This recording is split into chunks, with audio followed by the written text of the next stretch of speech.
Magandang araw mga kaibigan. Bigyan natin ng reaction opinion itong post. Hello Pinas. Title, nagpakuha ng security. Inamin ni House Public Prosecutor Congressman Joel Chua na nakaramdam siya ng matinding takot. Noong 2024, matapos ang mga pahayag ni Vice President Sara Duterte laban sa kanya bilang chairperson ng House Committee on Good Government and Public Accountability. Itong sabi ni Chua, siyempre, bakit naman po, sino naman po ang hindi matatakot sa mga pananalita ng ating Vice Presidente? Alam naman natin yung kapasidad nila. Ibinunyag din ni Chua na nagdagdag siya ng security matapos ang insidente. Sa totoo lang, sabi niya, wala naman akong security, but because of that, naglagay ako ng security dahil hindi naman talaga ordinaryo itong nagbitaw ng salita laban sa atin. So, hindi ito isang mga salita na mga binabali, wala. Ayan. So at least, umamin siya na natakot siya kay VP Sara. Mabuti yan. Matakot kayo sa kanya. Lalo na sa 2028. Tingnan natin ang reaksyon ng taong bayan. 10,000 ang nag-react. 9,500 ang tumatawa.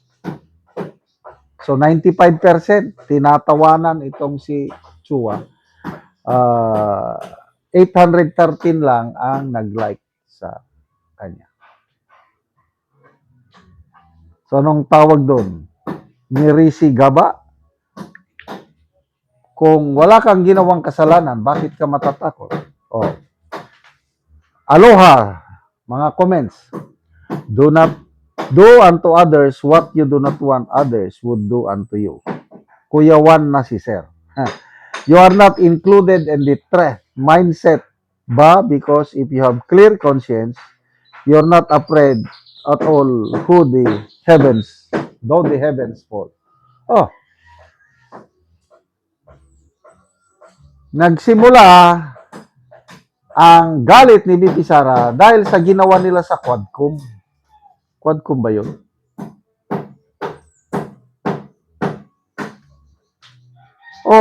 Ito pala, itong Committee on Good Government and Accountability na chairperson si sila ata ang nagpakulong kay Attorney Zulueta Lopez. Kahit ako, kung ako si VP Sara,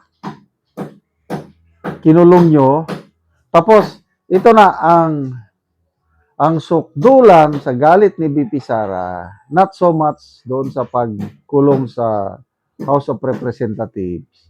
Yung gabing-gabi na, tapos may order na itra-transfer si Attorney Zulueta Lopez from detention facility ng HOR papunta sa Bureau of Women's Correctional. Yung Bureau of Women's Correctional, para sa mga convicted criminals na yun. So si Attorney Zulueta, convicted ba? Hindi naman na-cite in contempt lang. So bakit mo dadalhin ang isang na-cite in contempt na resource person sa Bureau of Women's Correctional? Kahit ako, magwa-wild din ako. Kaya I can relate kay VP Sara. Yung mga ganong naiintindihan ko at lalo kong hinahangaan yung mga pagbabanta niya ng ganon. So dito ko nakita na talagang palaban ito si VP Sara. Hindi siya yung tao na basta na lang mag-surrender. Hindi. Paglalaban niya ang kanyang mga tauhan. Maniwala ba kayo kay Chua? Ako, halos wala na akong paniwalaan sa kanila. Puros mga pansarili lang ang inuuna. Pampolitiko. Malayo sila sa kalingkingan ng mga Duterte. Kaya ang mga Duterte, sa aking experience, dahil taga Mindanao ako, kikita ko ang nangyari sa Davao mula noong 1985 na destino ko sa Mindanao up to now. Kita ko yung transformation ng Davao City mula sa napakagulong lugar noong 1980s. Ngayon, isa sa pinaka-peaceful, pinaka-progressive na syudad, hindi lang sa Pilipinas, kundi sa buong Asia. That's because of the Duterte leadership. Hindi nila matatalo ang tatak Duterte sa pamamahala. Kaya, humanda kayo. Sabi ng aming Tatay Digong, there will always be a day of reckoning. Malapit na po. Kaya mga kapwa ko DDS, konting tiis na lang. Sandali na lang yan, 2020. Kikita natin ang pagbabalik ng Agila ng Davao. At ang, ano kayang mangyari, yung tinatawag nilang Tigre ng Norte, anong Tigre, kuting lang pala. So, yung mga galit na galit sa nangyayari ngayon, relax na lang kayo. Ipagtiwala na lang natin sa Diyos ang mga pangyari, lalo na yung pagkidnap, pagpakulong nila kay Tatay Digong. Napakasakit yun Kaya lang, ang akin is, may tiwala ko sa Panginoon. Vengeance is mine. Darating ang araw, sisingilin sila ng Panginoon sa mga injustices na ginagawa nila, yung corruption na ginagawa nila. Kung ano kasi ang iyong itinanim, yun din ang iyong aanim. Salamat mga kaibigan sa inyong pagsubaybay sa channel na ito. Nakakatulong kayo ng malaki sa tribong Talandig ng Bukidnon dahil ang sweldo natin sa channel na ito is pantulong sa tribo. Namimigay tayo ng libreng yero at pako para makapagpatayo sila ng mas maayos na tirahan. Panoorin niyo ang video na ito. Anak ko diri sa balay ni Uncle Roger Binhira nga taga Barangay Tikalaan, Portres, San Alahay, Talakag, Bukidnon.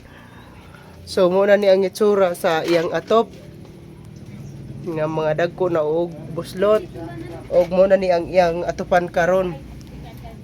Pulihan ni karon niya sa gitabang sa iyahang yero.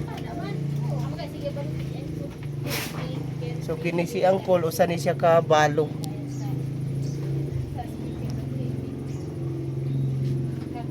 So, muna ni ang iyang kahimtang. So, muna ni ang gitabang yero nga 5 ka buok nga di 8 nga iyang ipuli sa iyang atop karon.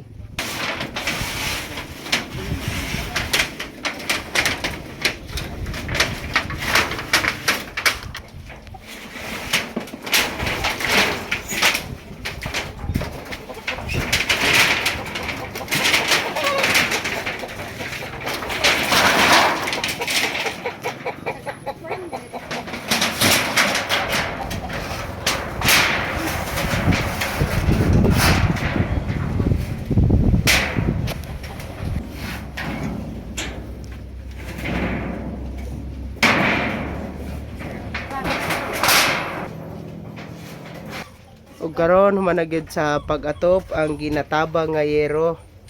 So nakaatop na gyud si Uncle.